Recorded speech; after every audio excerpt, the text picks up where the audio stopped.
This world that we're living in can never end because it doesn't really even exist. Well, now, it does sort of exist, but not the way you think it does. But something that absolutely does not exist is space and time, and let me explain all of that to you, okay? Now, you may ask, Deb, what do you mean by space and time doesn't exist?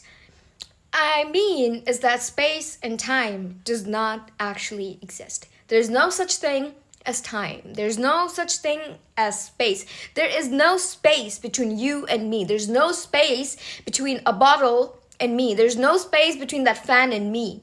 Space and time is just faculties of this human mind. Space and time is what the human mind uses to organize its experience. The human mind cannot exist without the aid of space and time. It does not exist independently. There is no space and no time without our mind to interpret that.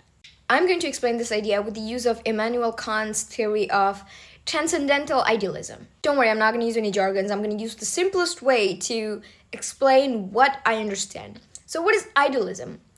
Idealism is basically that there's only one thing that exists. It's our mind. And before I get into that, I just want to say that I feel like all religions, not all, like most religions, like Buddhism, Hinduism, Taoism, and even, Christianity, when you see it from Neville Goddard's point of view as an allegory instead of events that actually happen.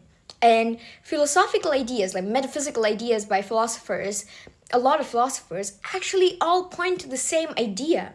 And I feel like we just look at it abstractly and we think, oh, it's just something you can debate on, but we fail to recognize how these things have a serious implication on how the nature works, how reality works. So Kant's idealism is saying that the world does exist, okay, in some form, but we do not experience the world in itself. We experience the world through the structure of our mind. The mind comes with built-in ways of organizing experience, and two of the main faculties here are space and time. These are not things that we discover in the world. They are essentially the forms through which our mind interprets sensory information. So when I see that fan over there, I think it's over there because of these faculties of time and space. But according to Kant, things just exist. It's like a whole, it's a whole mess. There's nothing. There's no space. There's no nothing. Okay? It's just us experiencing that in this way. Our mind cannot perceive these objects without this framework.